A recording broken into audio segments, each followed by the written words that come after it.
So welcome to today session of Family Psychoeducation Support Group.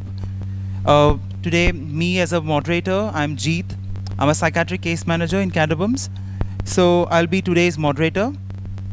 And so basically, Family Psychoeducation Support Group is a collective strategy designed to empower families with knowledge and coping skill to support their loved ones' recovery.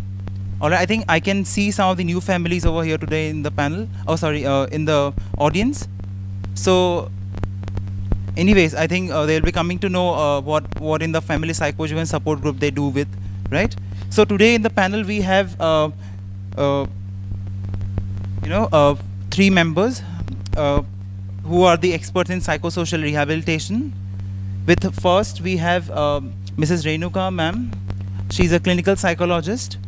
Then we have Dr. Swarupa. She's a family therapist from Cadabums Hospital. And we have my other colleague, Mr. Nibin Paul.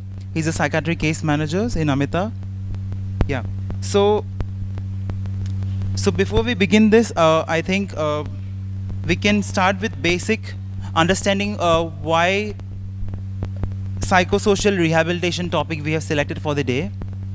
So I think I'll pass on the mic to Mr. Nibin Paul to tell about more what is psychosocial rehabilitation and what is the importance and emergence of understanding what the need of families to understand what is psychosocial rehabilitation and how psychosocial rehabilitations work.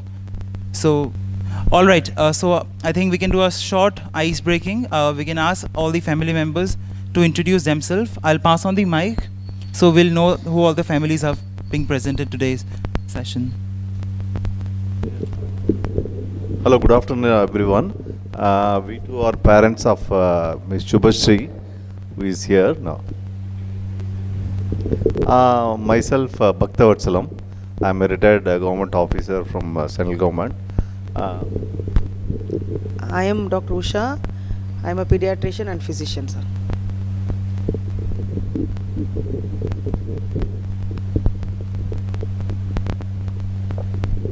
Good afternoon. Hello, my name is Karthik. I am husband of Lavanya Karthik. I work as an IT engineer. Glad to be here and looking forward to learn more about this.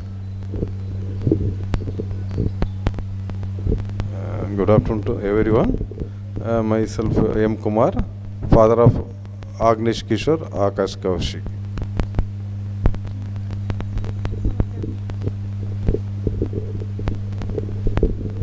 ಎಲ್ರಿಗೂ ನಮಸ್ಕಾರ. ನನ್ನ ಹೆಸರು ಬಂದು ಫಯಾಸ್ ಪಾಷಾ ಅಂತ. ನಾನೊಬ್ಬ ರೈತ, ನಾವು ಹಳ್ಳಿಯವರು.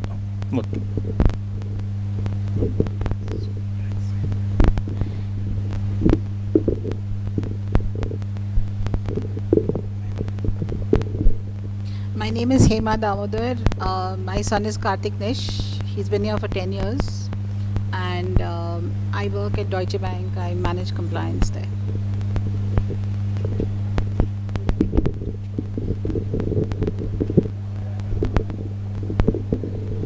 Good afternoon everyone. So I'm Vagish, I'm father of Krishna. Hello. Hi, I'm Shilpa Kaligul.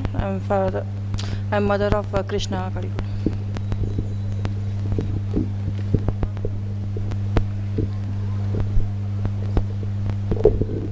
Hi everyone, I'm Bhargav. My mother Venkat Lakshmi got admitted here. So we are like about to discharge her today. So this is like a good session for us. Hope it helps us. I'm so glad that you all could join us today, this afternoon. This is a safe space where we come together to share, learn, and support one another in navigating the challenges that come with mental health and psychosocial rehabilitation. Before we begin, I would like to remind everyone that this is a safe space for respectful, open, and compassionate dialogue. Free feel to ask any question, share your experiences, and most importantly, you know that you're not alone in this journey. We are here to support each other. We'll be beginning with the panel discussion. So firstly, I'd like to ask Mr. Nibin Paul about the importance of psychosocial rehabilitations and how psychosocial rehabilitation has evolved and the urgency of it and the importance in the field of mental health. I'll pass over to Mr. Nibin.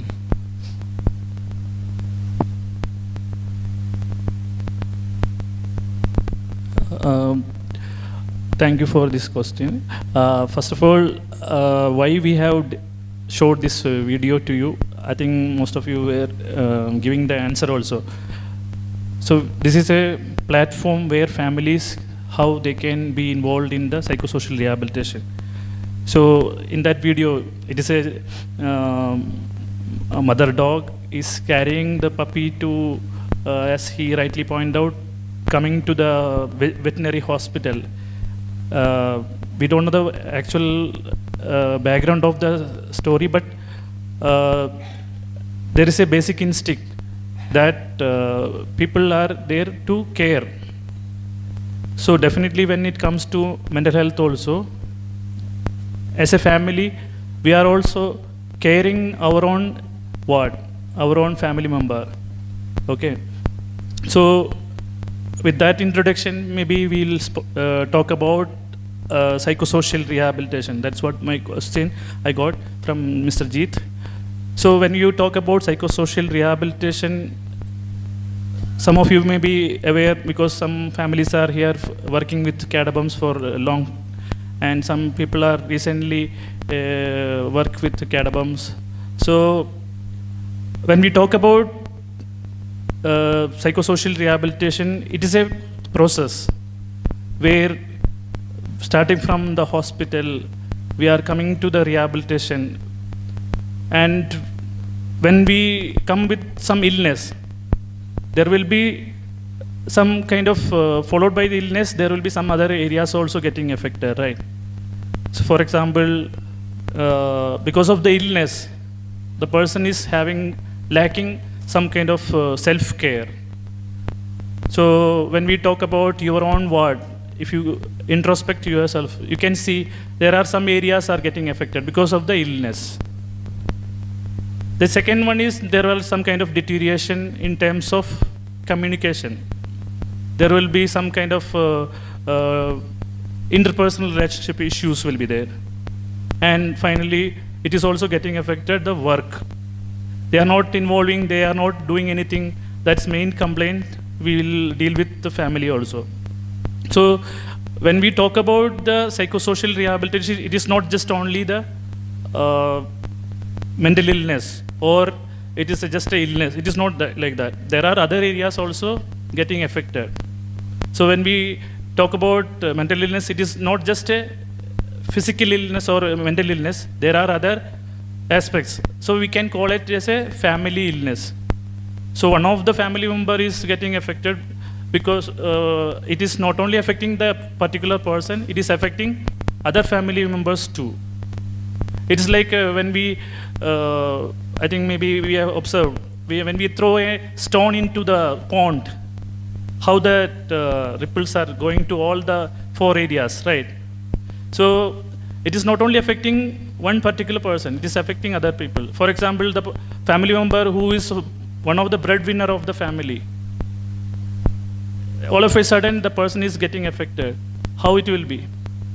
So, yeah, so it is not only affecting the individual client, it is affecting the family, and at a large level, it is affecting the society also.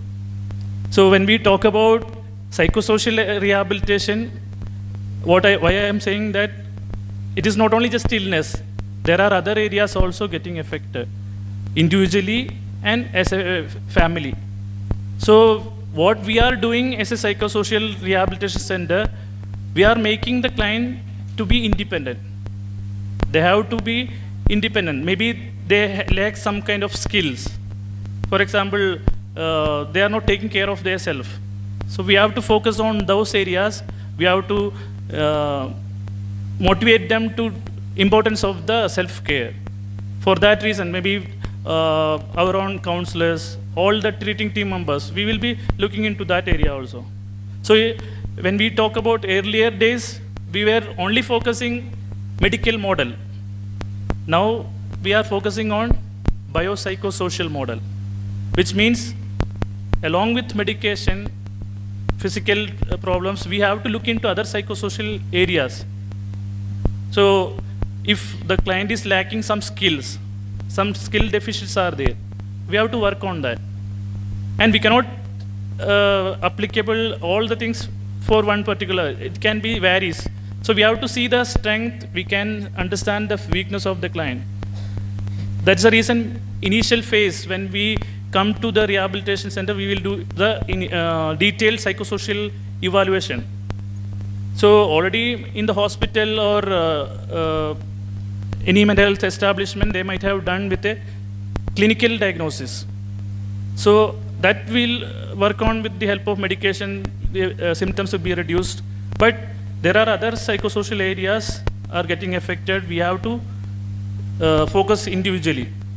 Maybe individual strength, what all the individual strength are there, client, what all the individual weakness are there. With the help of family, with the help of other stakeholders involving in the treatment, we have to work on. So psychosocial rehabilitation, as in the initial introduction, Mr. G told, it is a kind of broad concept, but there are many aspects also. So we have to work with the individual, we have to work with the family, and we have to work with as a community also. So these are the opportunities. Families also can come and share their own experience. Maybe long-term care families, they can share how they benefited from the treatment, benefited from the psychosocial rehabilitation. So that it will be enhancing the support system as a family. Okay.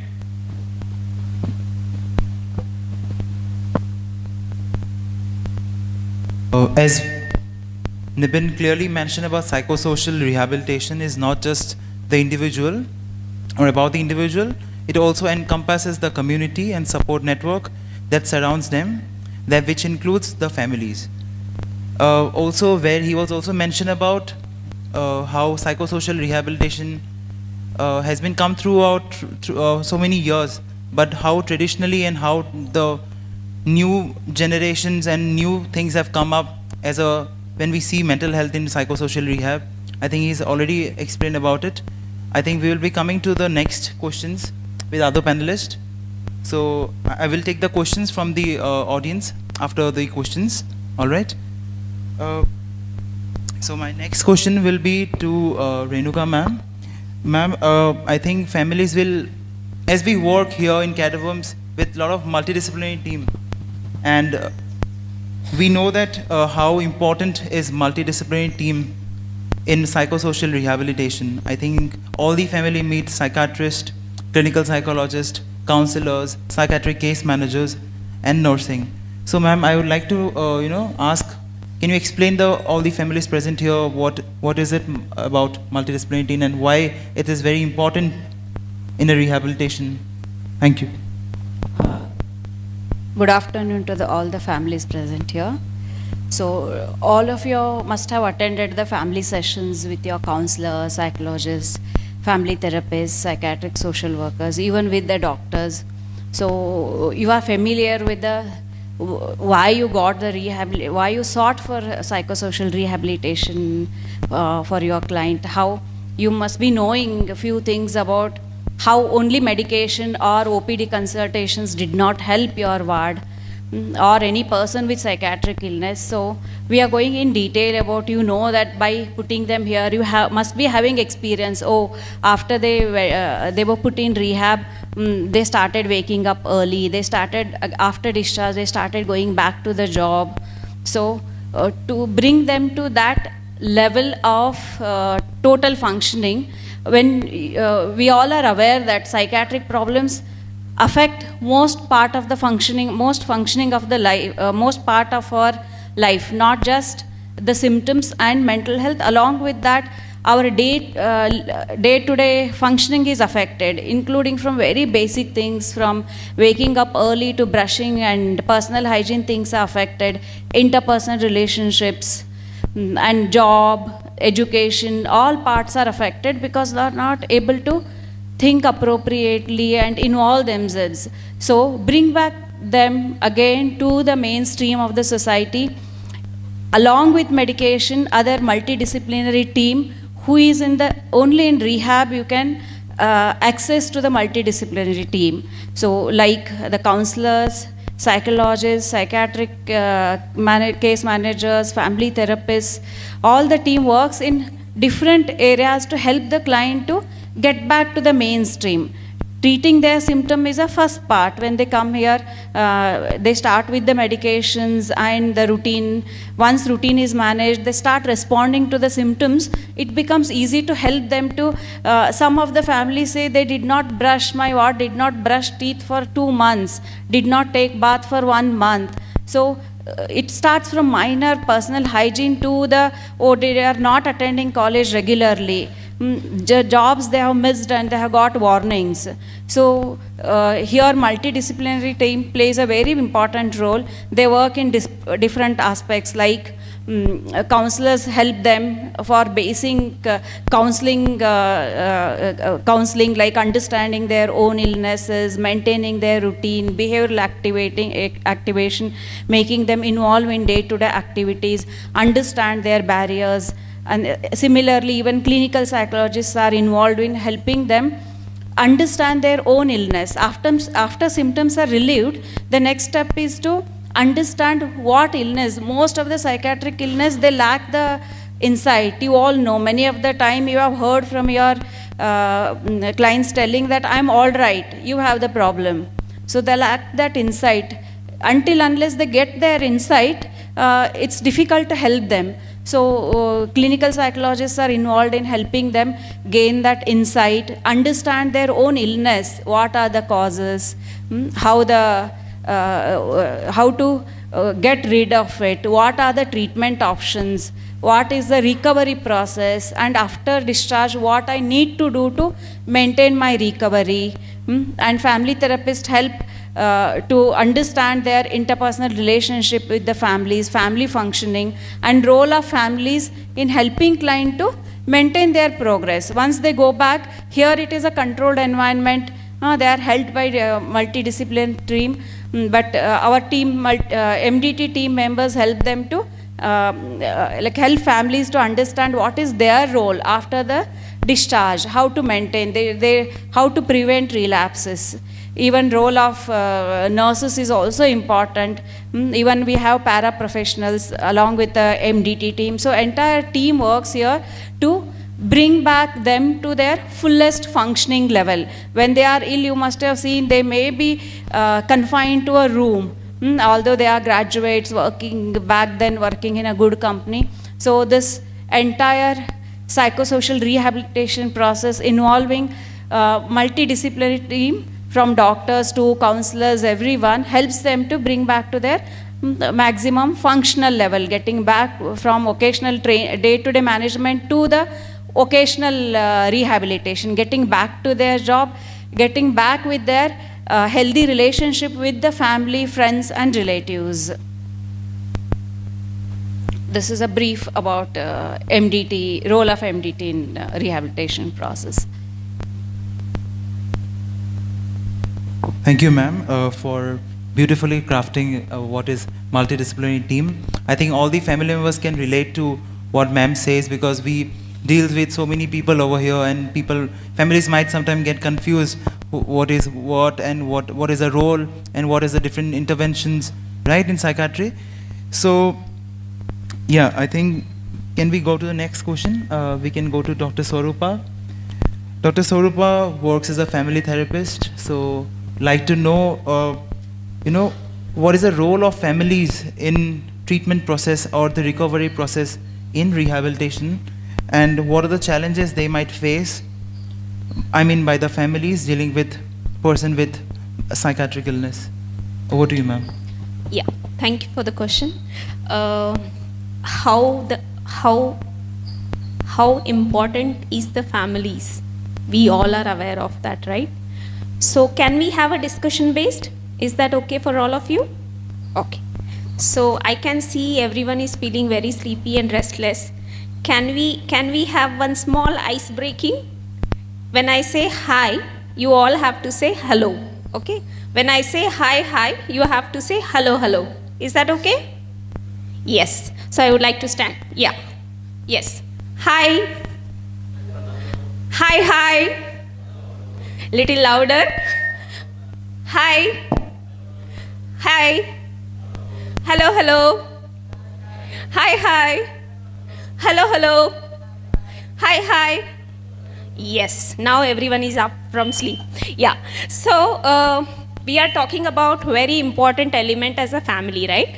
So when we take birth, we see our family along with us, right? When we take off, we see family along with us, right? Family is very important for all of us. Everyone agree on this? Can we think our life without families? No. Definitely, friends and others are also very important, but family is a very important because without that, we all do not relate with anyone, right? Okay. So, my colleague has asked, what is the role of families? Okay. So now we all have our loved ones who is going through this phase of difficulties in terms of challenges. It could be mental illness, it could be addiction, right? So I want to understand from you all, what challenges have you seen as a family?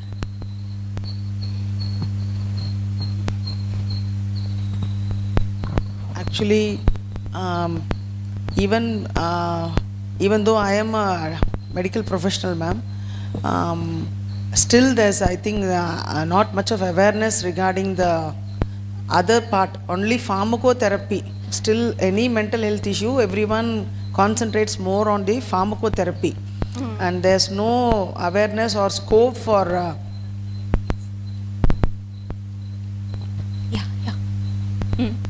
Psychosocial, behavioral therapy, cognitive therapy, so many areas are there. So I really felt that when it came to me for my child's treatment part, I didn't find a place actually, to tell the truth. So one is lack of awareness, Yes. whom to reach out. Reach out. Correct. Then anyone? Any other No. views? I can say that sometimes if you have use your common sense or some kind of intelligence, you can identify the problem at the earlier stage. You have to observe your kid, like how she behaved so far, and there is a sudden shift in her behavior. So whether it is artificial or natural, Okay, okay. you have to identify that, and then keep monitoring that particular thing and different angles, and apply that in whether it is in studies or with the movement with the relations, establishing a friendship with the other persons. Like that, there are so many areas. You have to keep a watch on that, those areas, to identify there is a problem in this particular person. If you can identify the problem, then you should not shy away from that, telling to others, whether it's a doctor or other, there seems to be a problem to my kid. Very true. You should not shy away from that. If you can identify that with your common sense, then you are a true solution provider. Yes, yeah, thank you. One is awareness, one is being mindful about your loved ones, changes that are occurring in them as a person. It could be in personal space, it could be in work space, it could be in family space, or it could be in their career and social life, right? Anyone else? So here the challenge is that none of these behaviors are sudden changes. As I have seen, it's a gradual process, and somewhere the yardstick increases, right? The scale increases. That's when we come to know. But again, I was not aware of none of these things before I went through, right? Now I feel that had I known some of these things, it would have been easier, and maybe I would have intervened more earlier, right? So true. And I'm seeing that that it's the same thing around, right? Nobody knows. Correct. Lack of information, what to do next. But what has helped is sharing has helped. So when we go through these challenges and when we share with friends, we get directions. True. But the problem outside is that people hesitate to share Correct. because of the social stigma. Because whether they would understand us or not. Not right. So they don't share. That delays the process. Okay. But sharing definitely helps. Correct. Correct. So we have to trust the people around us. We have to trust our friends, and it will definitely help. Yes. Anyone else would like to share? Want me to sit there? Okay. Yes. Yeah.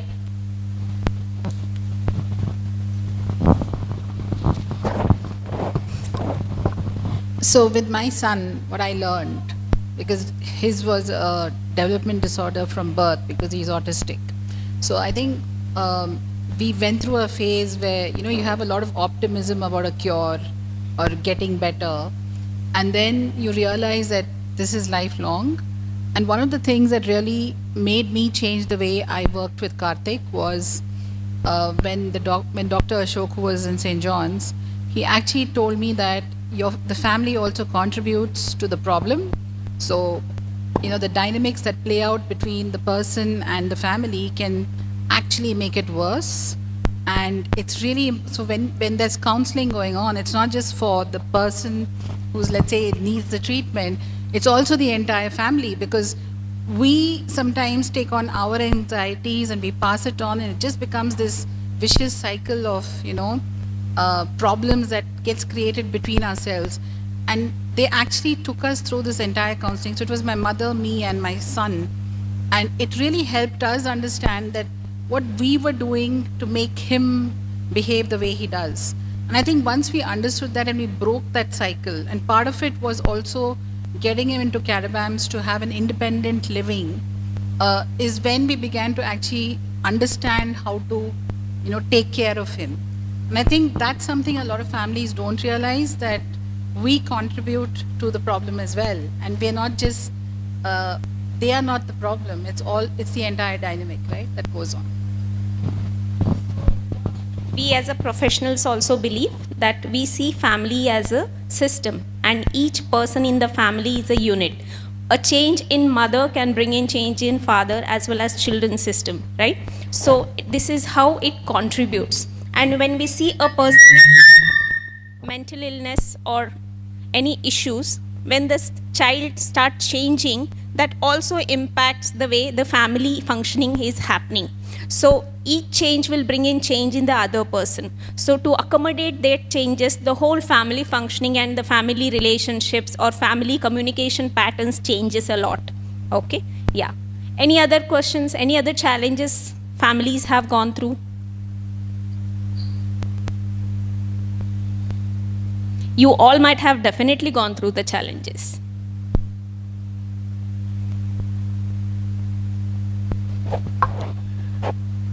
So resources even on the internet are not readily available.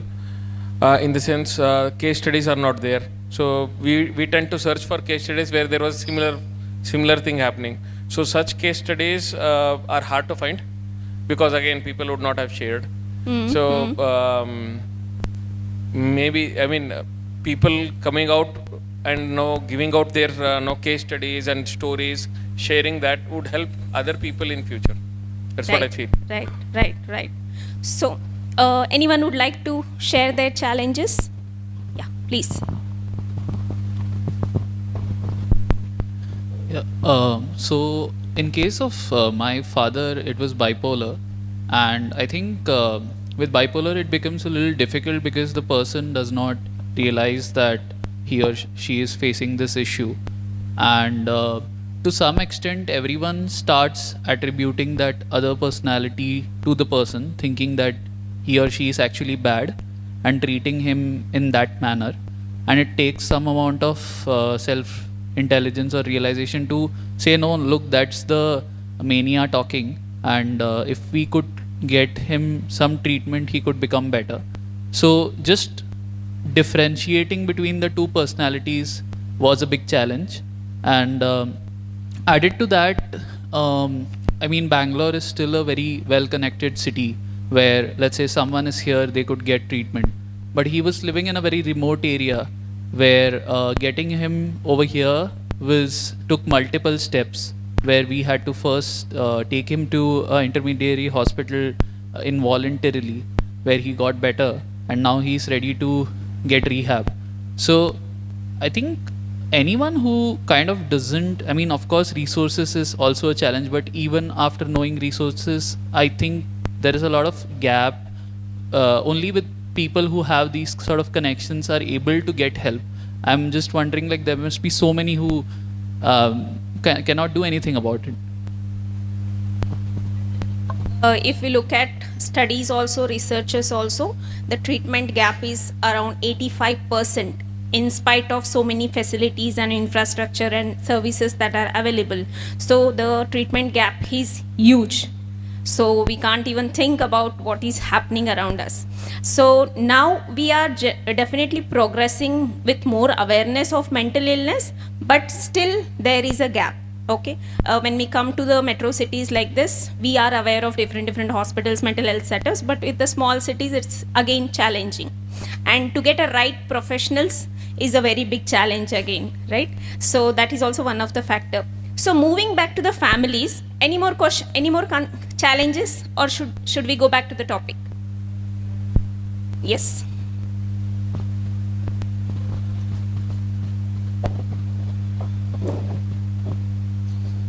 Firstly, this is some 15 years back. We have the family. We have failed to identify the illness, and also to provide the proper treatment to my sister.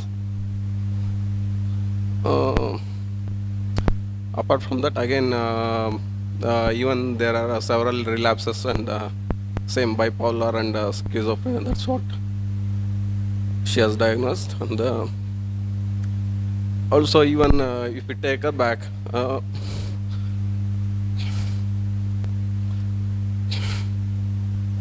be very difficult for you. We all are in the same page. We are there to support you, right? Even we family don't know what to more than her. We need more sessions. True, very true, sir. We all are here. You can always reach out to us. We will be there to hear from you and guide you and help you to take forward this journey with your loved one. And I'm being a father for a 3-year kid. Firstly, I like to know how can we prevent these kind of mental illnesses. Yeah, I understand, sir. Definitely we will address this aspect. Maybe when we are talking with you, with your family directly, maybe we'll look into that, sir. So as you said, as a family going through this phase is not so easy, right? Like when a child is born, for the parents it is not an easy journey because we never get any guidance and training for that. We learn from others doing it and we try to see what is best for our child, right? In the same way, I can empathize with you. When I have my loved one who has some difficulty like this, it is not easy journey because initially we may take long time as a family to accept that my loved one have this problem. Maybe we may be in denial that, okay, if I give time, things will be fine. And in that process, we buy a lot of time in terms of not helping the person with the right approach, right? So that guilt always remains in the families. Definitely we will address that. Along with that, as many of you have mentioned about lots of challenges. So certainly there are all these challenges, what we discussed now.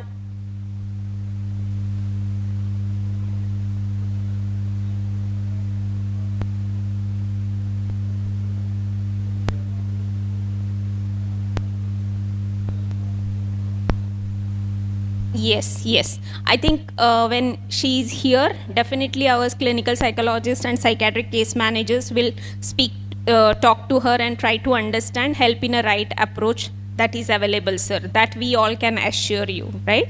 So maybe we would need some time because of the initial illness phase and her insight to be built. So maybe we'll take that time to assess and evaluate, okay? We'll discuss about that again. Okay, sir? Okay, yeah.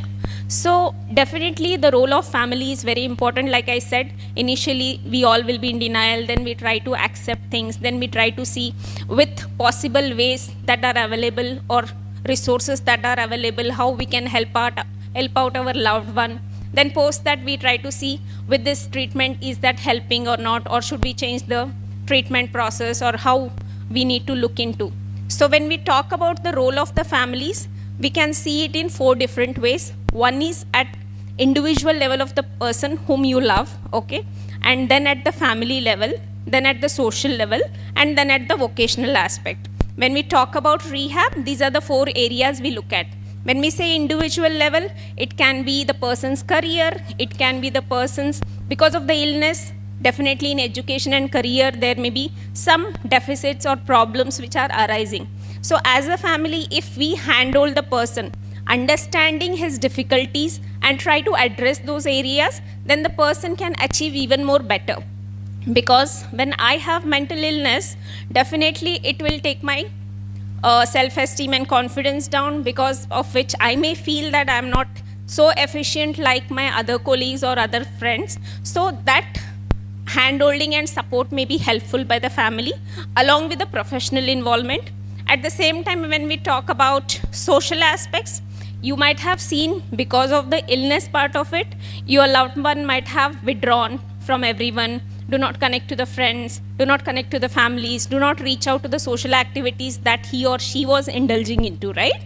So there also little bit of push, because again, all these areas, what we are talking, no, work, social life, psychological life, or family life, all these are interrelated. So when it comes to family, you might have seen that they might have withdrawn from you as a family. Like the person who used to come and share with you everything before, he started shutting down, or he is not talking to you at all, not sharing about what is happening on day-to-day basis in his life, right? So in the similar way about psychological, when social, family and vocational aspects are affecting, psychologically also person's confidence and self-esteem goes down, right? So here the role of clinical psychologists will come, where they can help to do personality assessment, they can help to do the other evaluations that are required for the person. And when psychologists will do, they will also educate you how as a family you can give a push to the person to go ahead achieve in the career, psychological domains of his life. So role of the family, if we talk about, it is kind of never ending. Everywhere we would need support of the family because of the challenges the person would go through. Okay, so when we talk about challenges, let me put across in 3 different phases. Okay, one is like every one of you spoken, when the illness is there, how I will understand, how I will help my loved ones, how I will ensure that that person is getting a right treatment, which is during the symptomatic stage or prodromal stage, or till the illness is diagnosed. Okay, there the challenges of the family will be totally different, where you are helpless, you are also going through lots of distress, you don't know who is the right person to take to. Okay, and that time you also needs lots of therapy and counseling, because the distress that you have gone through, you are mentally aware of that, but the person who is going through the distress, he is not mentally aware of what is happening around him, right?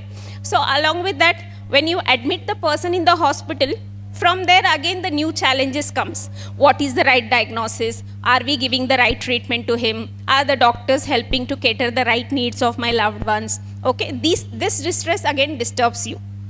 If any family functioning is disturbed, that is the right time to address along with the treatment of the person, symptom remission of the person, as well as the family issues. Okay, now you might think like, okay, role of the family initial phase, then in the hospital.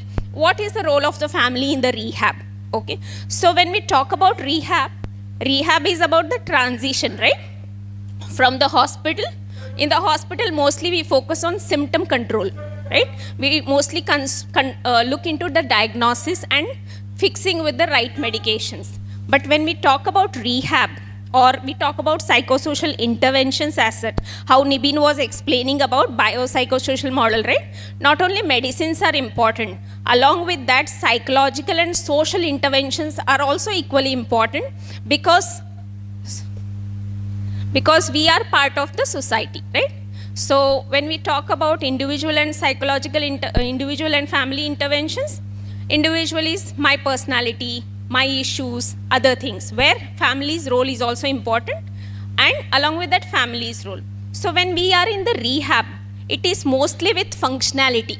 When we talk about rehab and the role of the family, it is functionality. Okay, all of you are comfortable in Kannada? Okay, no, okay. So, mix of both, okay.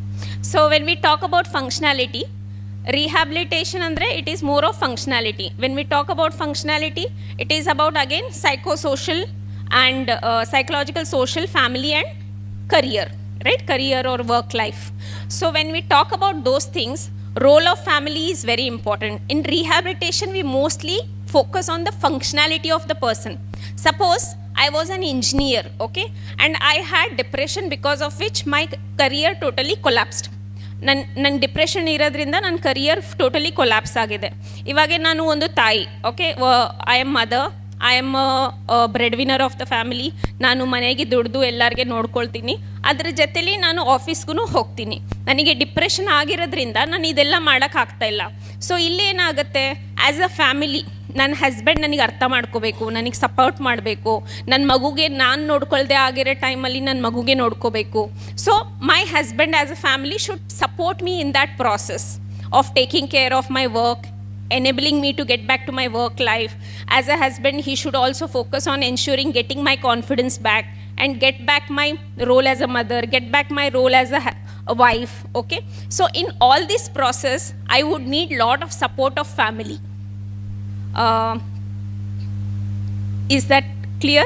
Any doubts in this so far? No. Okay. So this is how the role of family is very important. So when family is involved, then earlier we used to believe, you might have seen, like earlier we used to admit the person into the asylums, hospitals and leave there.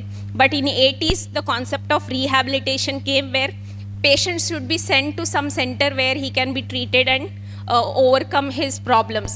But after 90s, they also felt that patient has to go back to the family and the society. So it is important, the role of the family is very important. So as a family, if you support your loved one, the functionality can be much better and recovery is much faster. When we say recovery, we talk about the functionality of the recovery part. Okay, so family roles are very important. Without family, it's very difficult. Suppose we are a team and we tell the family to do, patient to do something, and family don't know what we have told, then who will supervise? Family acts as a co-therapist also, family acts as an enabler also, and as a catalyst also to bring the change in the person. Okay, yeah, thank you. Thank you, Dr. Sarba. Very beautifully arranged everything to make the family understand that how family can be an integral part of the recovery process of the clients. Coming back to the rehabilitation per se, I'll be asking next question to Mr. Nibin. I wanted to ask on behalf of all the families, I mean, like, how psychosocial rehabilitation will lead into a better quality of life to an individual. Also, I would like to ask Nibin if he can give some small case vignette of any life example, and how, as a psychiatric case manager, he has to deal, and what are the challenges that he has come across. Thank you.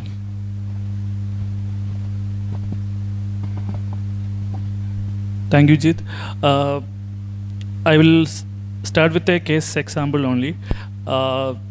When I was interacted with one of the client with it is a case of bipolar disorder. He's a male. The person who came with a lot of symptoms, like he was not cooperative, he was very agitated, he was very talking like grandiose kind of things. He was discussing all this at the time of admission. So initial phase, like as a mental health professional, our focus was to address these symptoms, symptom management, where where the role of psychiatrists and medical professionals. So we have to look into that. So we were monitoring their medication and pharmacological management initial phase.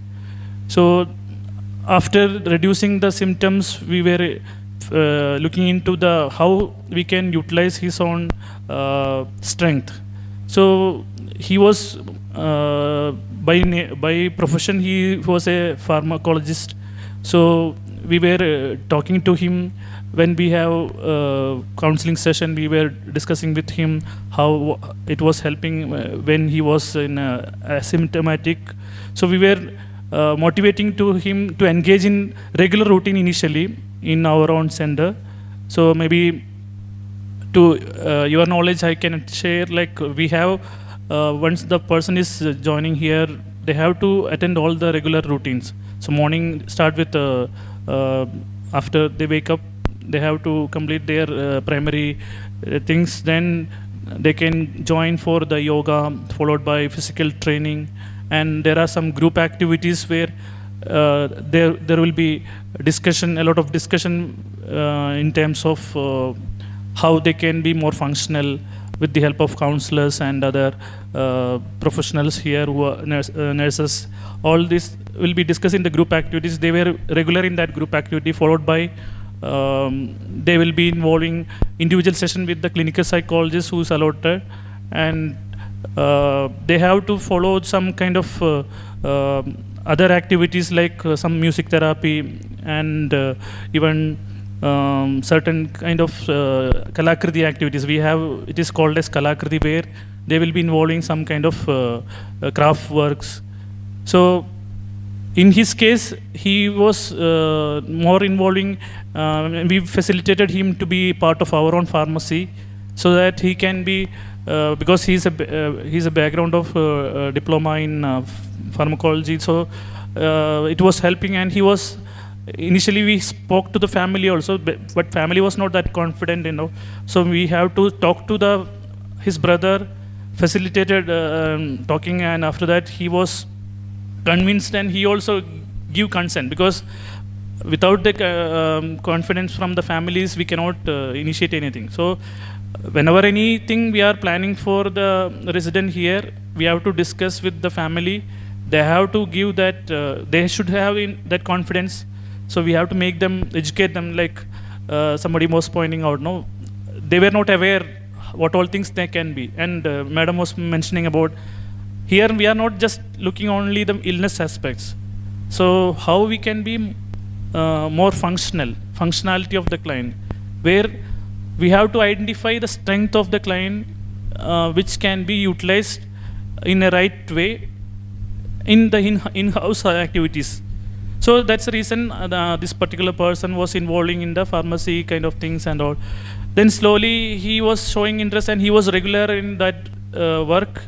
And meanwhile he was showing some interest into learn some more skills. So he wanted to learn some computer skills. We facilitated him. We spoke to the nearby computer store, and there he himself, we facilitated, and he gone, and he was finding that, and he did some course and came back. But that time also there is no point of discussion about discharge, you know.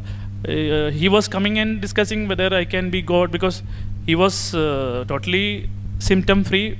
He was continuing medication. He is aware about the illness. So then again, family was not confident taking back, because as somebody was saying, no, there was a lot of relapse also in the previous condition. So they have that kind of like whether if we take back, what will happen.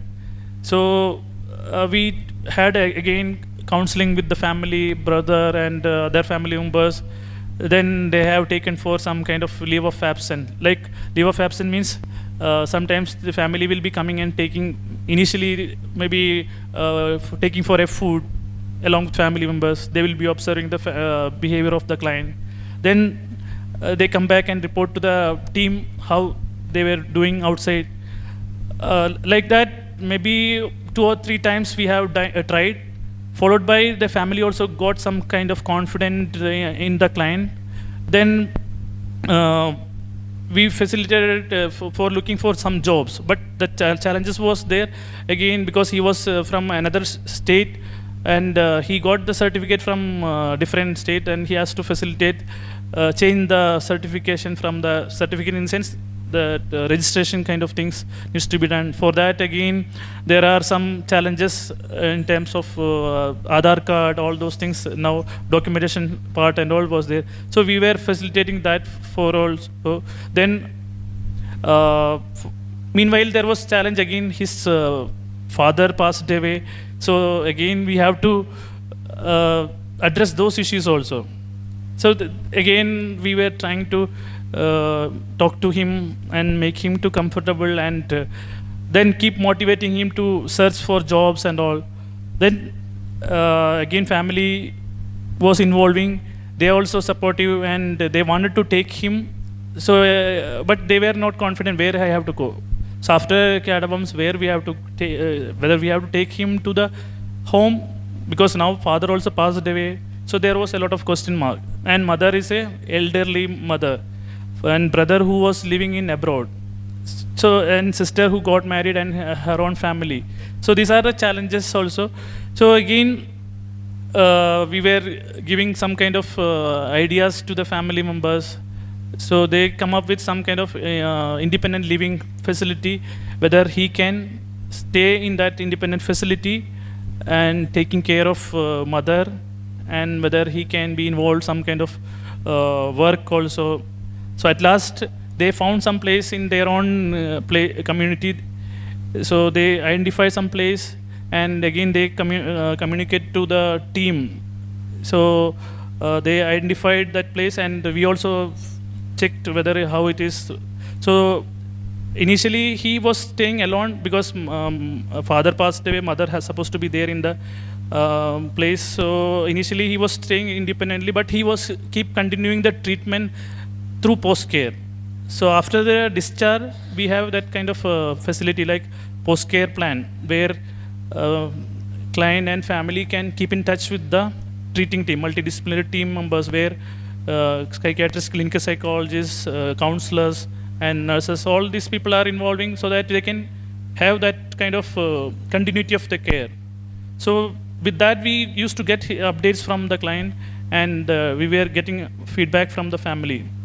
So now still the person is continuing the post care, and he's doing more functional. He's taking care of himself, he is taking care of the medication, and at the same time he is taking care of his elderly mother, and simultaneously with the help of brother and other sisters, he is looking for job also. So this is one of the experience as a case manager, and with the help of family. So I was able to, not only me, even other team members, counselors, all clinical psychologists, all people were involved in these things with the help of family. So this is a kind of positive things we can look forward.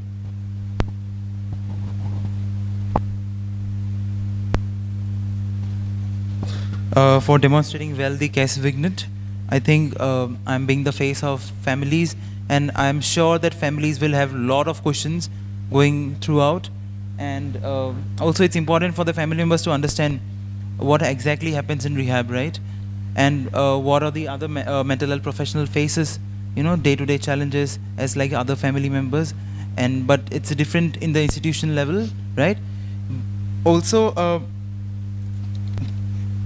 coming back, like how psychosocial rehabilitation can be much more effective, I like to ask question to Renuka ma'am, like how effective communication between professional clients and families contribute to a successful rehabilitation outcome.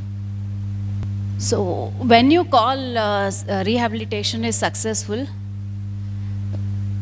when your ward does not relapse, no?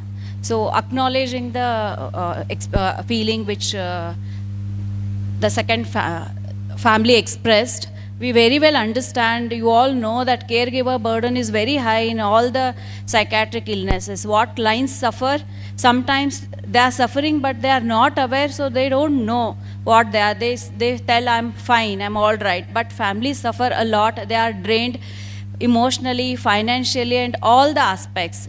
Throughout the world, caregiver burden is high in all the major psychiatric illnesses. So you all also have gone through it.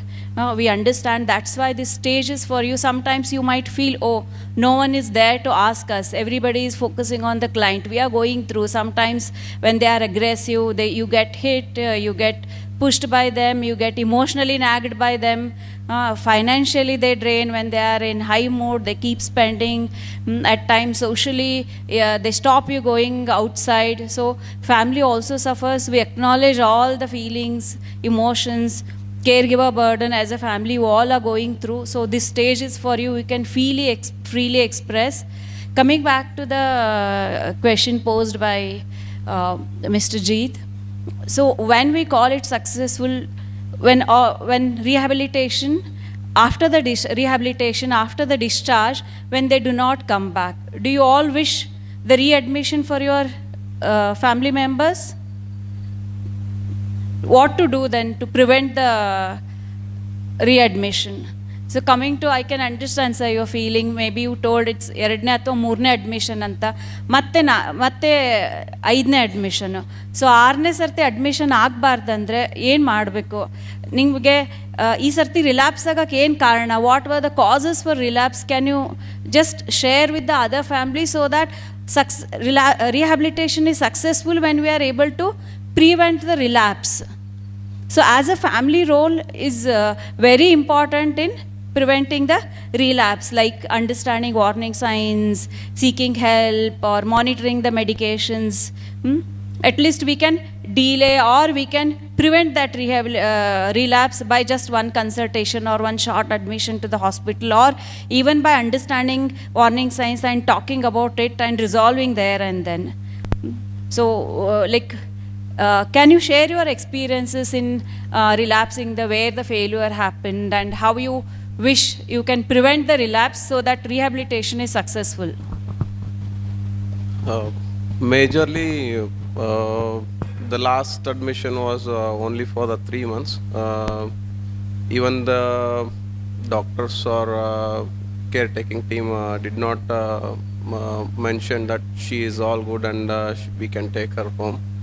But father insisted, and it was from the family side only. As my sister, she was forcing, she was crying, she was emotionally asking my father. Even my father got emotional, and that's what made him trigger to take her back to home. But again, when she is back home, she discontinued the tablets like before. This was the last time what has happened. Before this, every time whenever we are taking her home, for a month or 2 months, she is taking the tablets, but she is a lack of motivation, basically. That's what I see. Because of that, will be mostly idle in the home, and maybe watching some TV videos or something. There is lack of motivation for her, and again she thinks of her own personality, that she is getting fat because of tablets or hair fall, or there is no activities in the home. That's what that's what I see. If she is engaged, and maybe her thought will be diversified in certain path, and that we failed in that.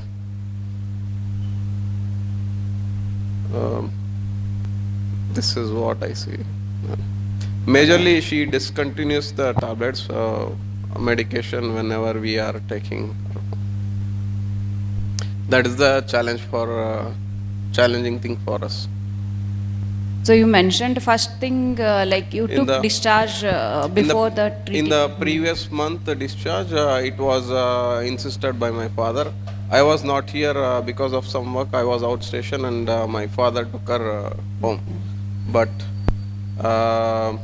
within a month, she discontinued the tablets, and again now she recollected a lot of symptoms which were there before some 13 years and all. No. We have to see. Now I hear she is doing better, but So to prevent next admission, you know now the things which first is, as you mentioned, you took her before the treating team like advised that she is ready Yep. for discharge because she did not have any insight. She just insisted. So that was first mistake. Second, monitoring medicine definitely is a challenge for many families. So like how that one person who is firm with her has to take responsibility. And also her motivation is less, you told, so frequent consultations, regular follow-ups would have helped. So it's not very easy as we speak, we understand, but we with treating team help, with the help of other family members, if these things would have addressed, relapse would have been prevented. Like she was quite functional soon after discharge. For a month when she was taking tablets, she was doing all her daily routine and all. When yep. medicine She was going for a walk with father and all. Even she does some work in home for few days. Gradually, she discontinued doing the things, and she was. So we see entire rehabilitation, it was done again, came back to zero. It has to start from zero. So any suggestions from the families with your experience that how you can prevent relapses so that this rehabilitation process continues, or the progress made here in continues outside, and definitely all families wish no second admission. So what to do to prevent next admission? Suggestions, experiences, please share with others.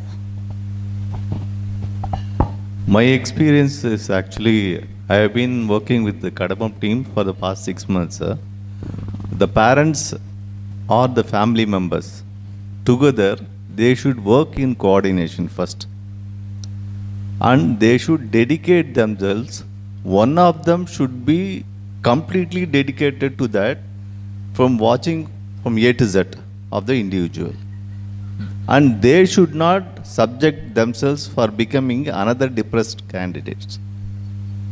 They should not be depressed. They should not feel shy, looking at the society and hide the facts. And they can seek the help of the society also. Kindly help me if you find anything wrong, so that I'll be the beneficiary. So, first thing is coordination in the family. Second thing is dedication for the thing. If both the parents are working, one should not compromise the thing and go for work and other things. You take care of this thing, I'll take care of this thing at all.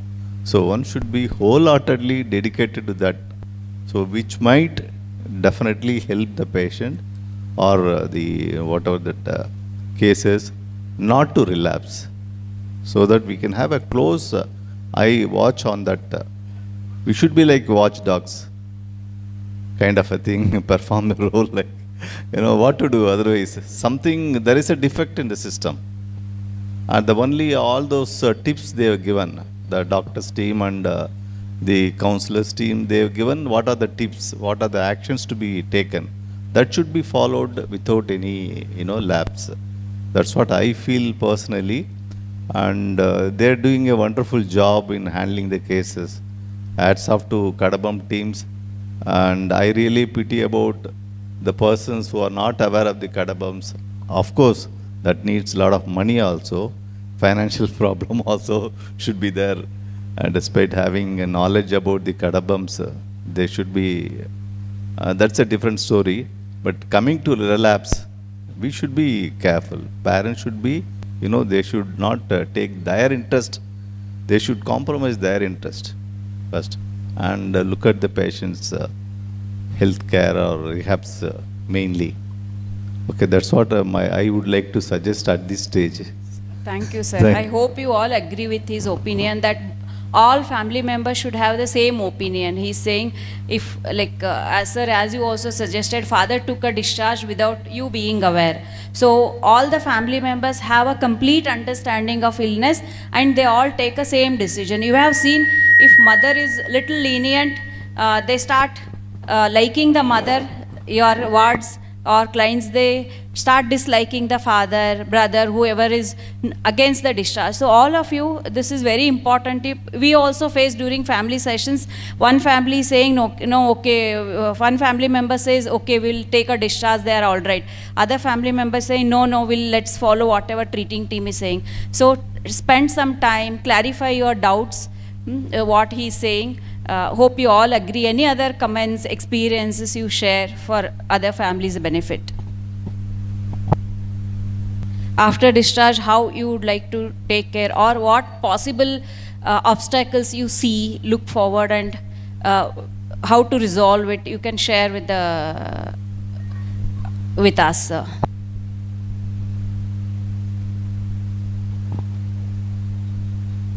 About the question regarding about the stopping of medicines,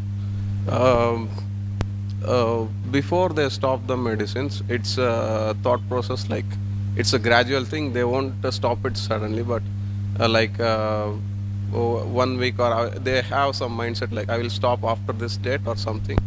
They are making some mindset. That's one part. Again, if you want to bring her to the hospital or the caretaking outside OPD or something also, it's not easy for us. Even if you want to directly bring her to the rehab at that stage, it's not allowed here also. What we should be doing in that case? They are not willing to come by themselves. Yeah.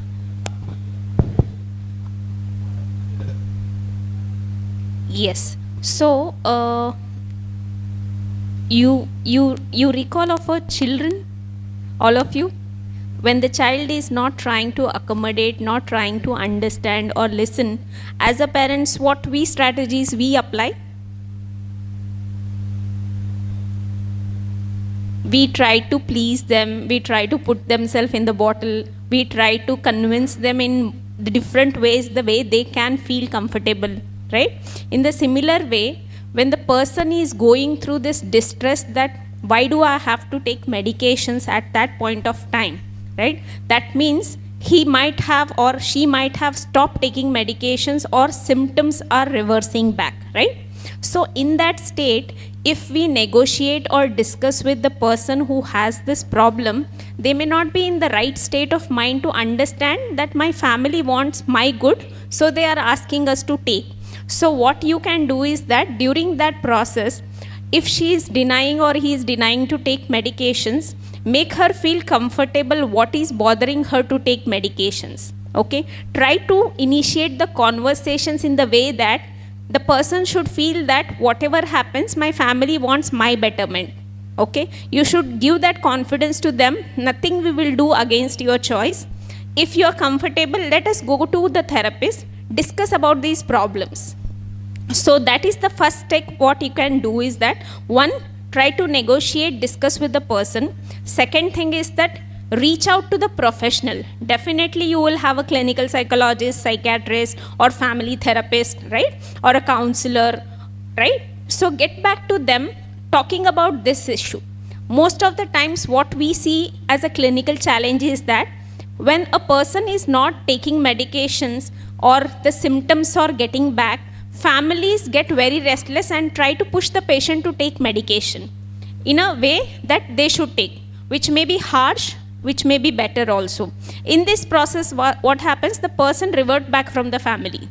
So you lose that trust, you lose that confidence that you have in your loved one, which you have instilled so far. So reach out to the professional. So discuss these things, because professionals will be a third person. When third person is putting across something, a person will definitely look into it. Or there may be some patients where they will listen to more about the family. In the presence of family, if they are talking, they will believe in them as a professionals, right? So one is building that healthy communication where You should make your loved ones feel that whatever you want, whatever you feel, you should feel free to talk to me as a family.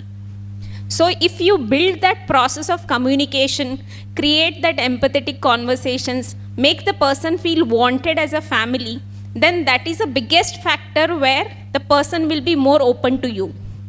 I understand I am having some difficulty, but I don't know what are these problems. They will come back to you. If you instill that conversation with the loved ones, then that will help you to identify all the issues when the person is talking to you. So that is the first step that you need to take.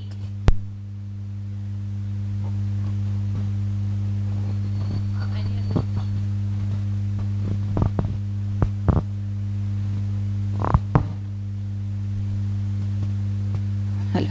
As she mentioned, even stopping medicine itself is warning sign. When you see any warning signs, you try to talk it out in the way using healthy communication, as she mentioned. If it is not working, approach the team without delay, because the more you delay, symptoms aggravate. When symptoms aggravate, you will not be able to communicate. ಅವ್ರ ಜೊತೆ ಮಾತಾಡೋಕ್ಕೆ ಆಗಲ್ಲ ಜಾಸ್ತಿ symptom ಆದಾಗ, ಅವಾಗ ನಿಮ್ಗೆ ಅವ್ರಿಗೆ ತಿಳಿಸಿ ಹೇಳೋಕ್ಕೂ ಆಗಲ್ಲ. So as early as possible, the earliest you identify the warning signs, there is some change happening, immediately take some step by talking to them in healthy, having healthy communication, making them understand. If not, approach the professionals or any other support system. Take the earliest step possible so that symptoms do not aggravate.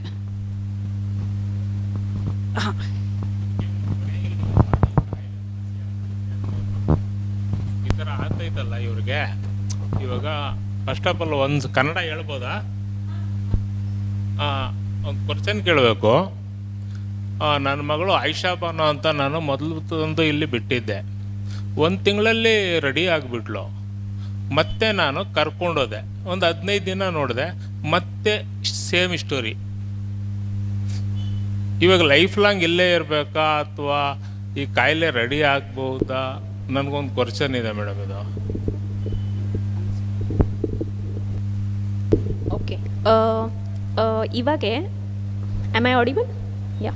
So ಕಾಯಿಲೆ ಅನ್ನೋದು, each illness, ಪ್ರತಿ illness ಅನ್ನೋದು ಅದರದ್ದು ಪ್ರಾಗ್ನೋಸಿಸ್ ಅಂದರೆ recovery ಅನ್ನೋದು different ಇರುತ್ತೆ. Okay, so ಇವಾಗ ನಾವು ಜನರಲಿ ಮೆಂಟಲ್ ಇಲ್ನೆಸ್ ಅಂತ ಅಂದ್ಕೊಳ್ಳೋಣ. ಓಕೆ, ಸೊ ಒಂದು ಕಾಯಿಲೆ ಸರಿ ಹೋಗಬೇಕು ಅಂದರೆ ಅದಕ್ಕೆ ತುಂಬ ಫ್ಯಾಕ್ಟರ್ಸ್ ಇರ್ತವೆ. ಓಕೆ, ಇವಾಗ ನಾವು ರಿಹ್ಯಾಬಿಲಿಟೇಷನಲ್ಲಿ ಅಡ್ಮಿಟ್ ಮಾಡಿದ್ದೀವಿ, ನೀವು ಹೇಳಿದ್ರಿ 1 ತಿಂಗಳಲ್ಲಿ ಅವ್ರ ಸಿಮ್ಟಮ್ಸ್ ಎಲ್ಲ ಸೆಟಲ್ ಆಯಿತು ಅಂತ. ಓಕೆ, ಇವಾಗ ನಾನು ಒಬ್ಬ ವ್ಯಕ್ತಿ. ಓಕೆ, ಇವಾಗ ನನಗೆ ನನ್ನ ಕಾಯಿಲೆ ಒಂದೇ ಇಂಪ್ರೂವ್ಮೆಂಟ್ ಆದರೆ ಸಾಕಾ? ಹೇಳಿ. ಓಕೆ, ಇವಾಗ ನಾನು ಕರಿಯರಲ್ಲಿ ಮುಂದೆ ಹೋಗಬೇಕು, ನನ್ನ ಫ್ರೆಂಡ್ಸ್ ಎಲ್ಲರೂ ಮುಂದೆ ಲೈಫಲ್ಲಿ ಹೋಗಿದ್ದಾರೆ, ನಾನು ಹಿಂದ್ಗಡೆನೇ ಇದ್ದೀನಿ. ಫ್ಯಾಮಿಲಿಯಲ್ಲಿ ಎಲ್ಲರದು ಮದುವೆ ಆಗಿದೆ, ನಂದು ಇನ್ನೂ ಮದುವೆ ಆಗಿಲ್ಲ.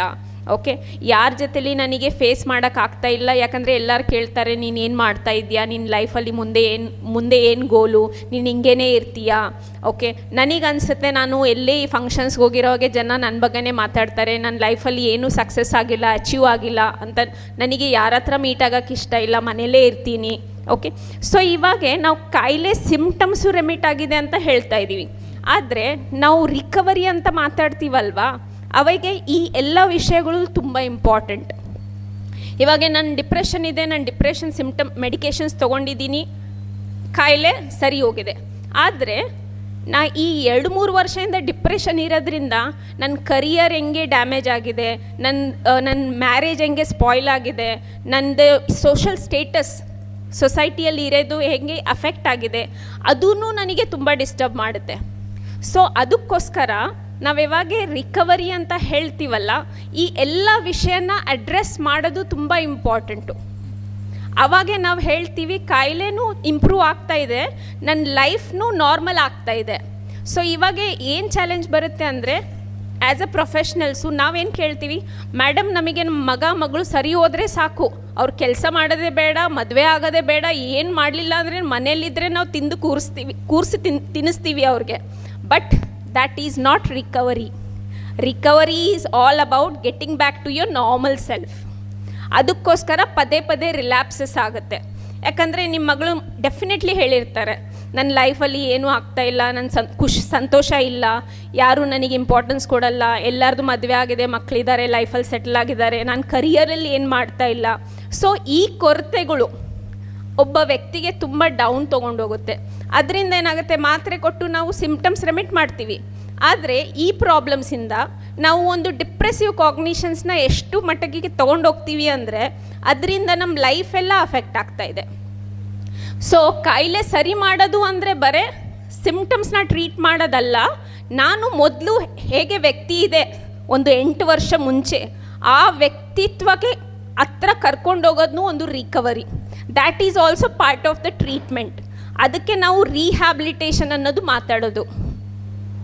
ಸೊ ನಾವು ಅರ್ಥ ಮಾಡ್ಕೋಬೇಕು, ಅವ್ರದ್ದು ಮೆಡಿಕೇಷನ್ ಕೊಟ್ಟು ಸಿಂಪ್ಟಮ್ಸ್ ಆದರೂ ಕಂಟ್ರೋಲ್ ಮಾಡ್ತಾ ಇದ್ದೀವಿ, ಮಿಕ್ಕಿದ್ದೇನು ವಿಷಯದಲ್ಲಿ ಅವರು ಅನ್ಹ್ಯಾಪಿ ಇದ್ದಾರೆ ಆ ವಿಷಯದಲ್ಲಿ ನಾವು ಅಡ್ರೆಸ್ ಮಾಡೋದು ಅಂತೂ ತುಂಬ ವಿಷಯಗಳು ಇರ್ತವೆ.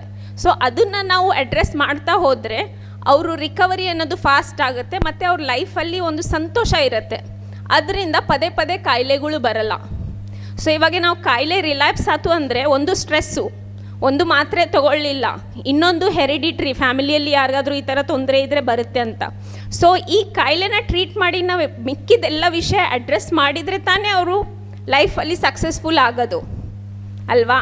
ಇವಾಗ ನಾನು ಇಂಜಿನಿಯರು, ಓಕೆ, ಸೊ ನಾನು ಜಾಬ್ ಮಾಡ್ತಾ ಇದ್ದೀನಿ, ನನಗೆ ಕಾಯಿಲೆ ಬಂತು, ಅದೇ ಡಿಪ್ರೆಷನ್ದೇ ಎಕ್ಸಾಂಪಲ್ ತೊಗೊಳ್ಳಿ.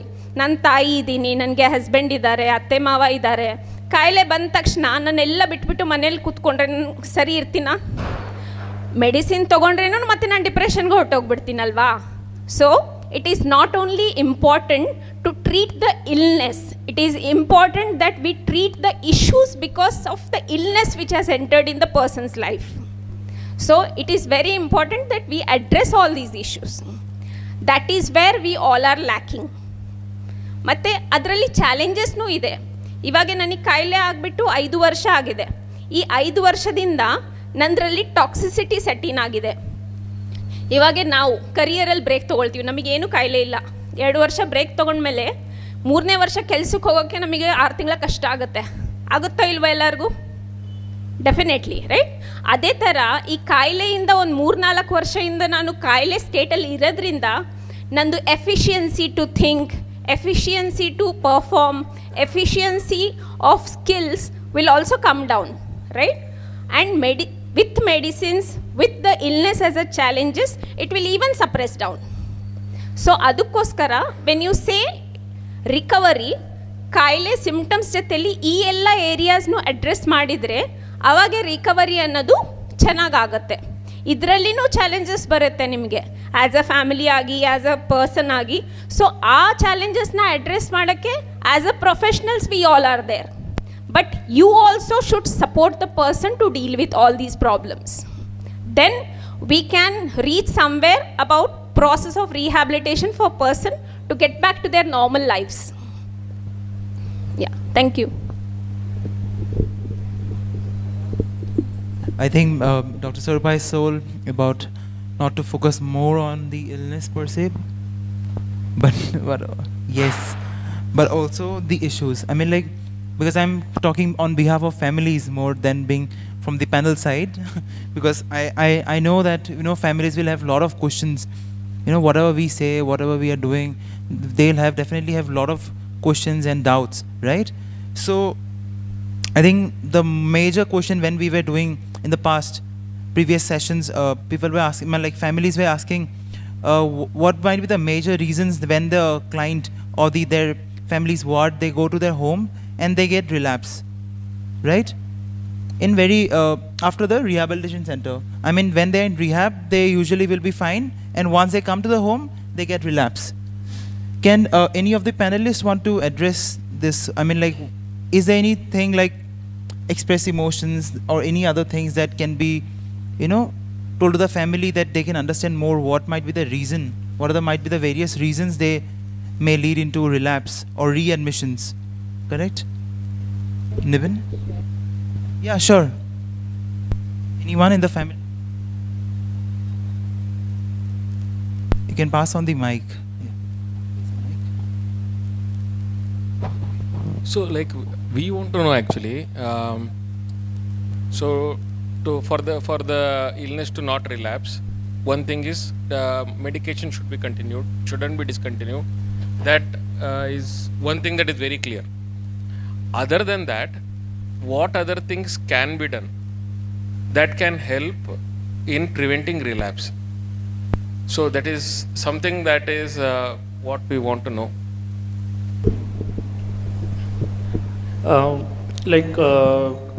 To prevent relapse, one of the thing is, as you rightly point out, continuing the medication. That's very most important point we have to keep in mind.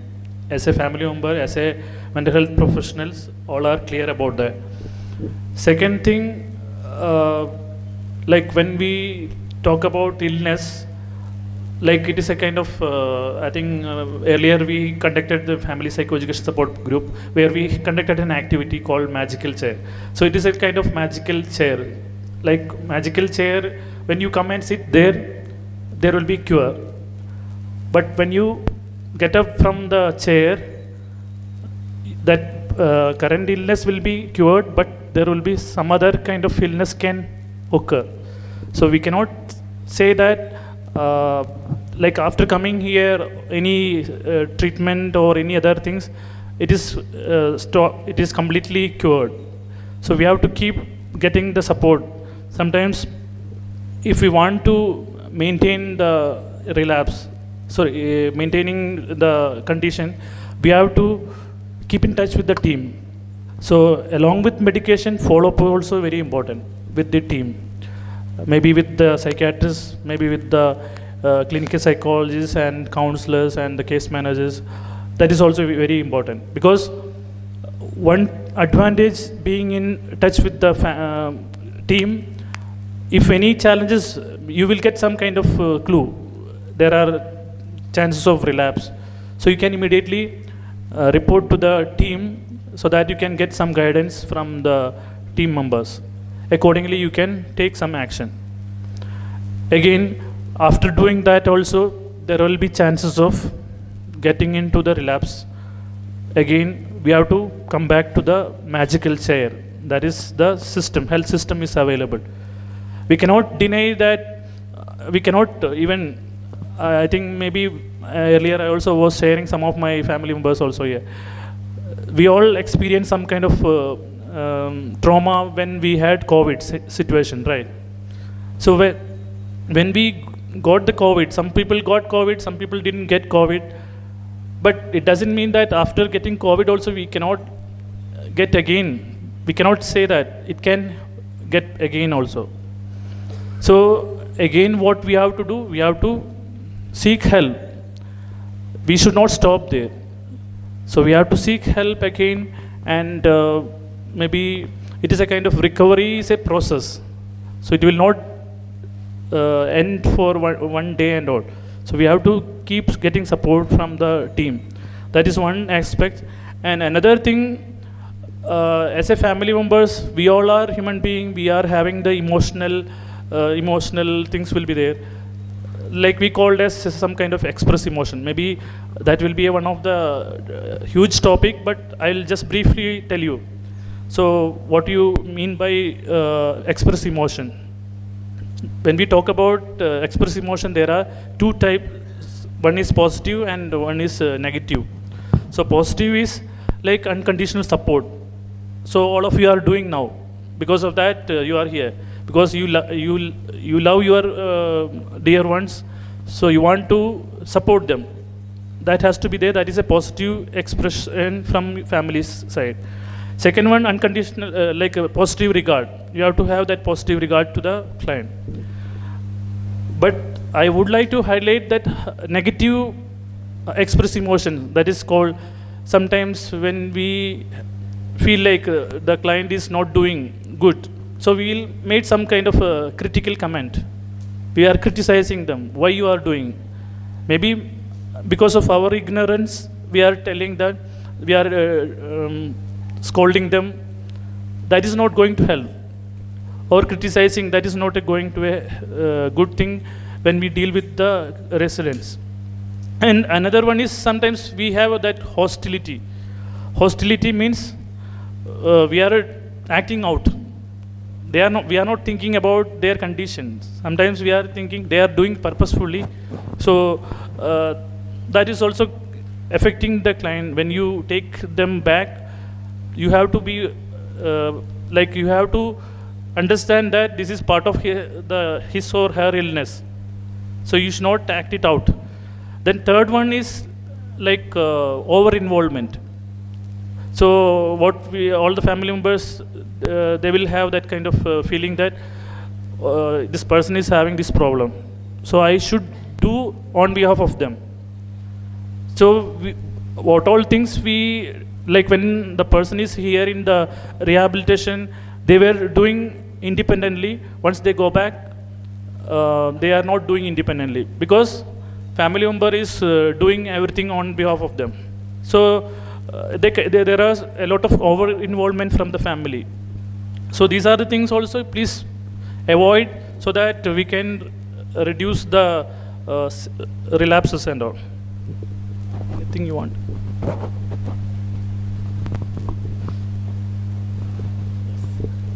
So you ask, sir, when they are here, they are doing fine. When they go back, what changes that they get into the relapse? One is, my home is my comfort zone. Okay, when I am in rehab,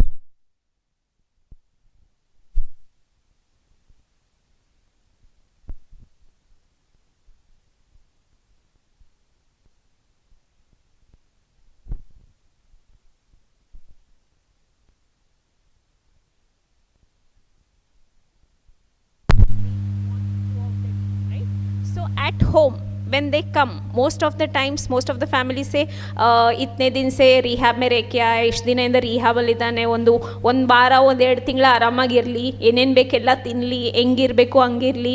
so that is also leverage from the family. Okay, second thing is that when a person gets into the comfort zone of their own space, they tend to fall back to their normal self. Because if I have illness and then I came to the rehab and go back, so I have my own room which I feel cozy about. I have my own space which I was following when I stepped out to the rehab, right? So I will tend to get back to the same things again. It could be not waking up on time, it could be not following a routine, it could be not taking shower daily, it could be like not able to engage myself in day-to-day routine at home, it could be helping my mother, which I was not doing before I come to rehab. So I may tend to get into the same process. So it is very important when you step off thinking of out of rehab with your clinical psychologist, with your counselor or psychiatric case managers, you have a behavioral contract. Okay, like what all you have been following in rehab, post coming at home also you have to follow everything.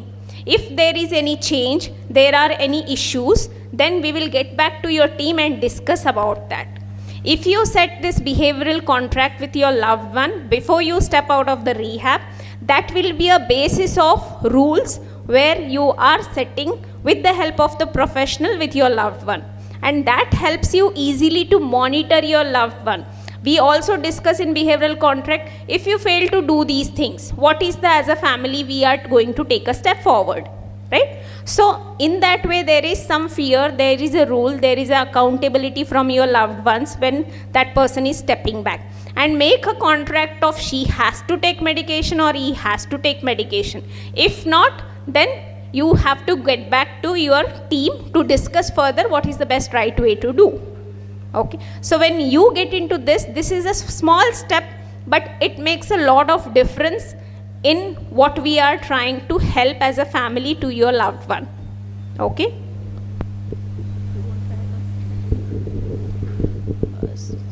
Same things, I hope you have clear.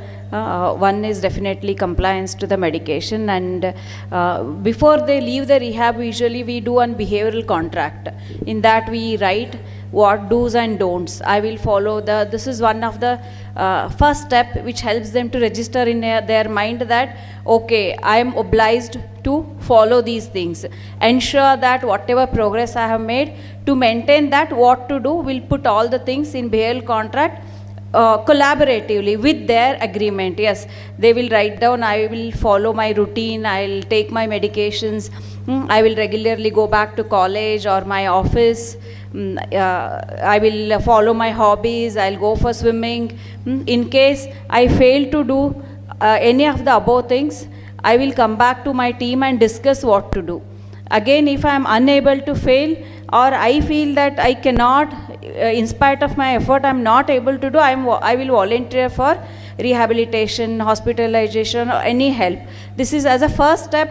By the time they are leaving from here, they are all right on medications, and they have some extent of insight, or sometimes some clients get the better insights. So the recovery prevention process starts from here. Then other processes, they will observe their medications. Any of these things they fail, you will come back to us as soon as possible, or you try to talk to them and resolve it. Okay, the last step is when it is unmanageable or extremely difficult to manage, then only we suggest the readmission to either hospital. Before that, all these things will help us to prevent the readmission to either to hospital or rehab. Panelists, as we are approaching to the end of this session, we would also like to know the feedback for the further sessions in the coming month. Any of the families want to give a feedback of today's session? Today is an introductory about psychosocial rehabilitation, so we'll be continuing from the next month as well. So it'll be keeping as a sustained one sessions. So anyone, any feedback from the family side?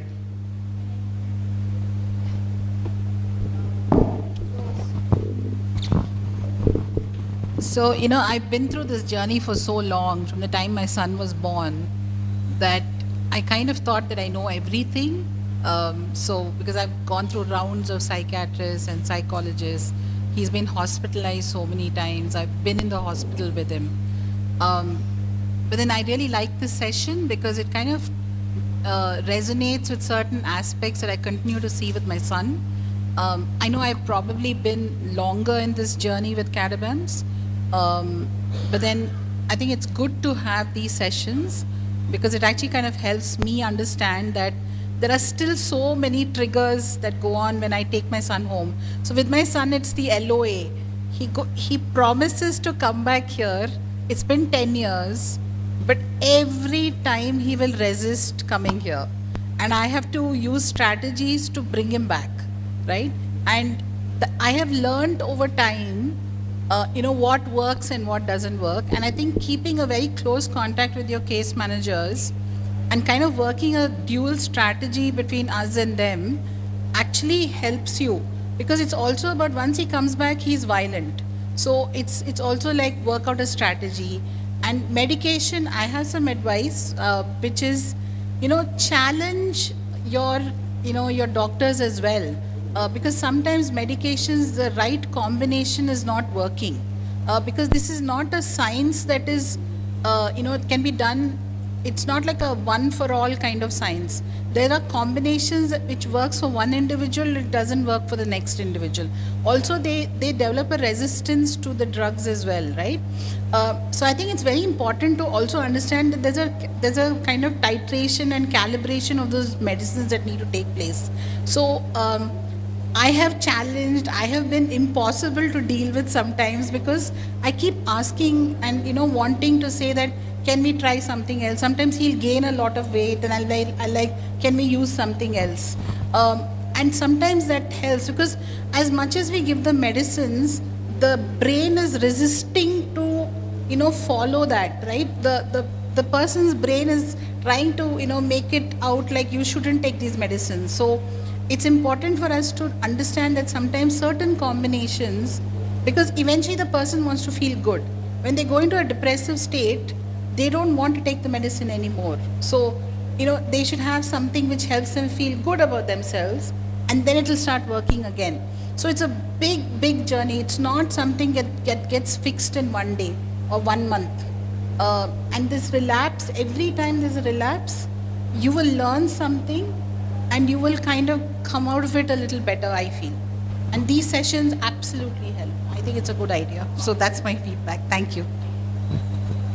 Family members.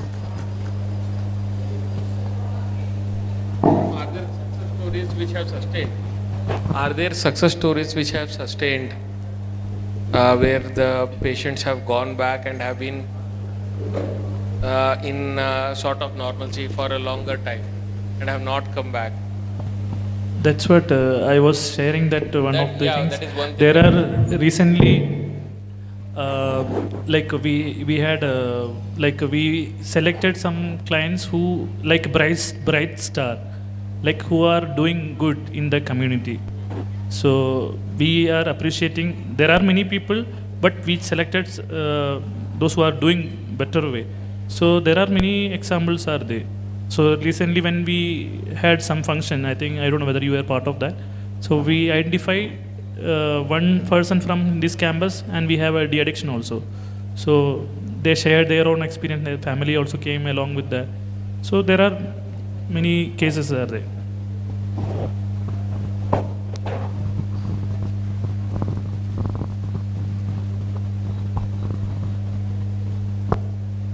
The other periphery of the audience, anyone, counselors, anyone other side, anyone to share how was the experience of family psychological support group?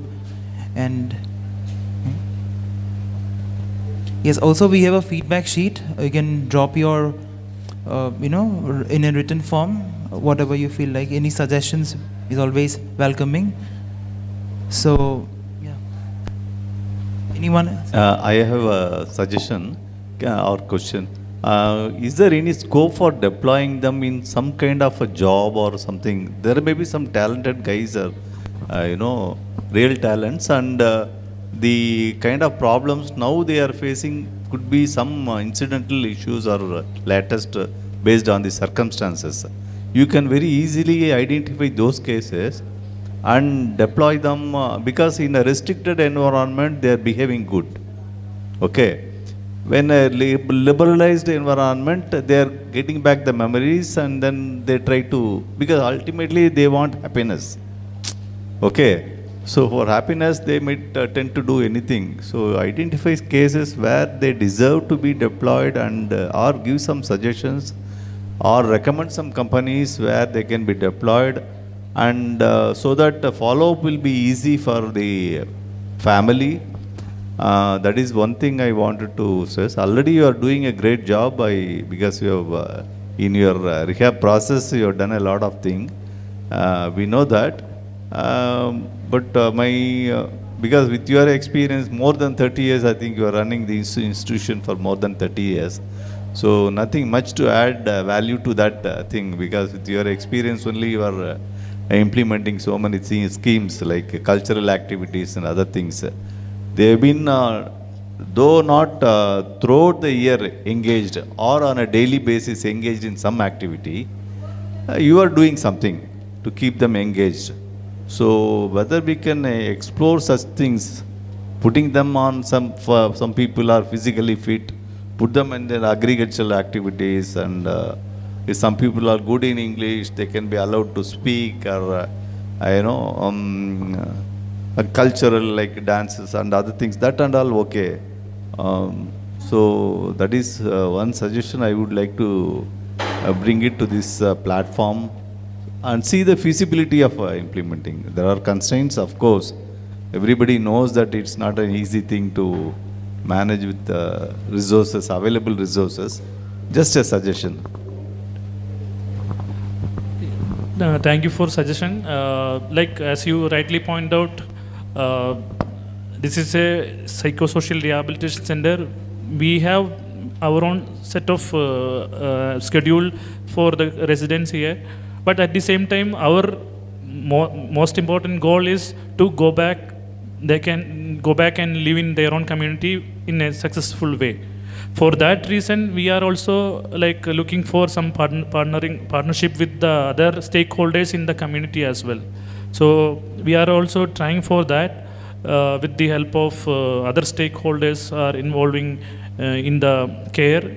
So we are also like trying to reach to the people in the community, maybe other sectors. So we are working in the health sector, especially with mental health care, but we have to look for other educational sector or other industrial sector where we can reach to them, as well as we can get back their support for our residents as well.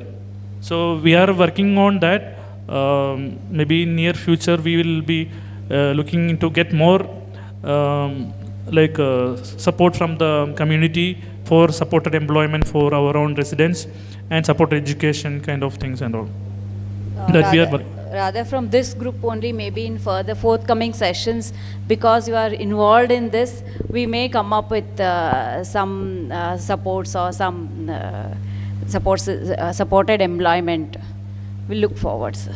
Thanks for the feedback. Family members also, if you find something kind of this thing, whether we can incorporate with psychosocial rehabilitation, you can definitely give feedback or suggestion to us. If you find some people, those who are similar mind of people, whether we can partnering with them, that will be helpful and all. Yes, ma'am.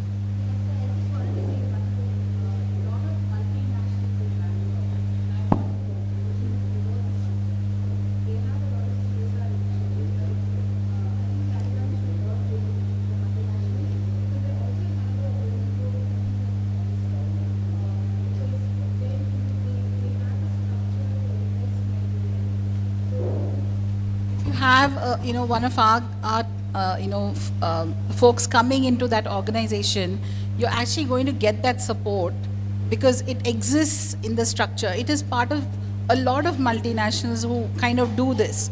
We provide mental health counseling within the organization, so even somebody who joins, that leeway is going to be given to them. And I think it's important because we do a lot for physical disabilities, but we don't do enough for mental health.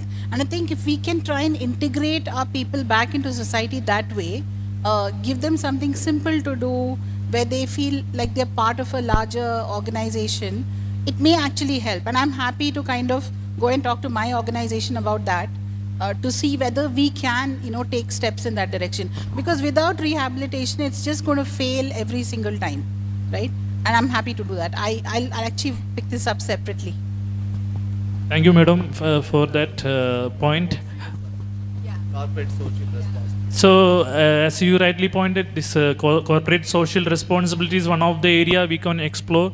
I think previously I was working with Nimans, I was able to do that. So we will be looking for that.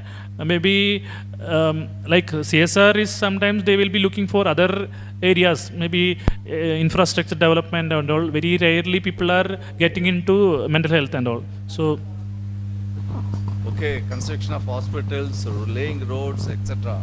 There are it's all designed by government. So basically we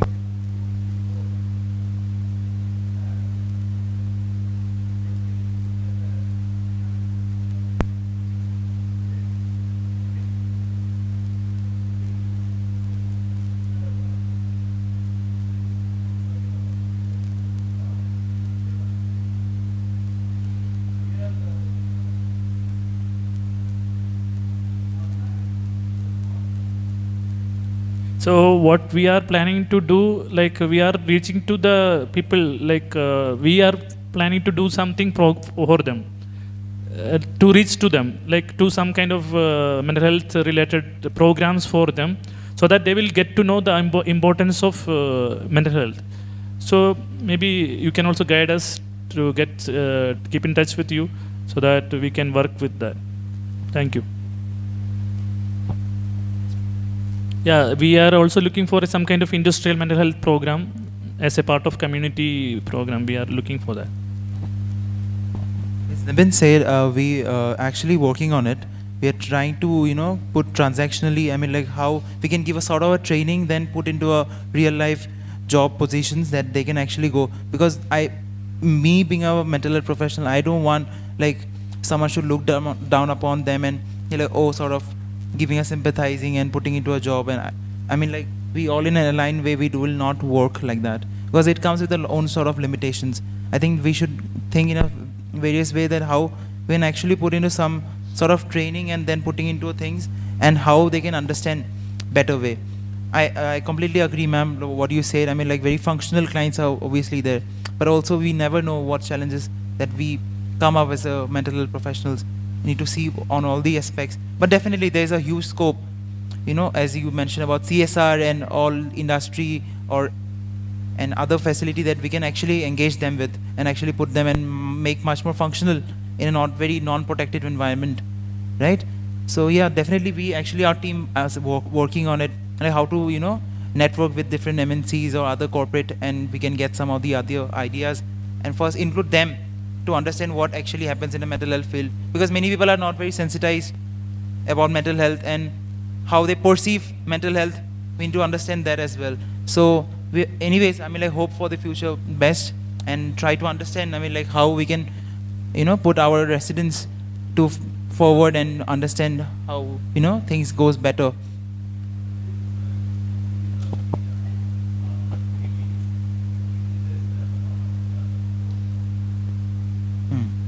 Yes, yes. Yes, yes. Yeah, it is a good thing, yeah.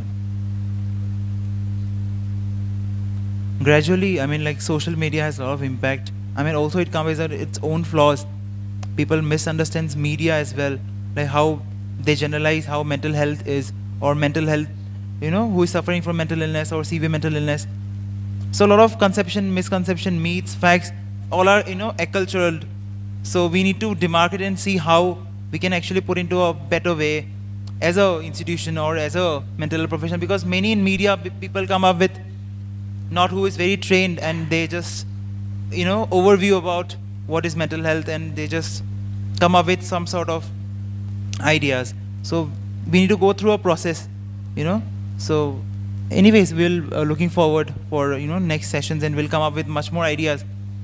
And thanks everyone for being there afternoon, you know, and thanks for all the panelists. And anyone, I think I'll pass on to Reshma.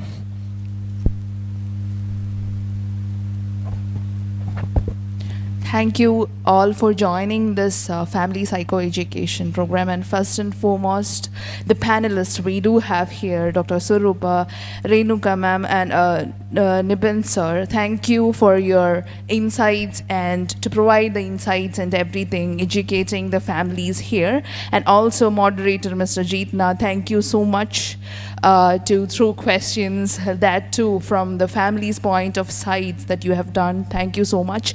And also thank you for the brains behind family psychoeducation program. Also thank you for all the families who are here, and we need your support in the further sessions as well. And every month we are organizing it here, and we need the support from you guys as well to build a community here, which having a lot of fruitful sessions that will be coming up. We need your support as well. And last but not the least, all the colleagues that I do have here in coordinating, organizing every stuff. Thank you for all your support. And thank you for all the managers and all the other staffs here. Thank you so much.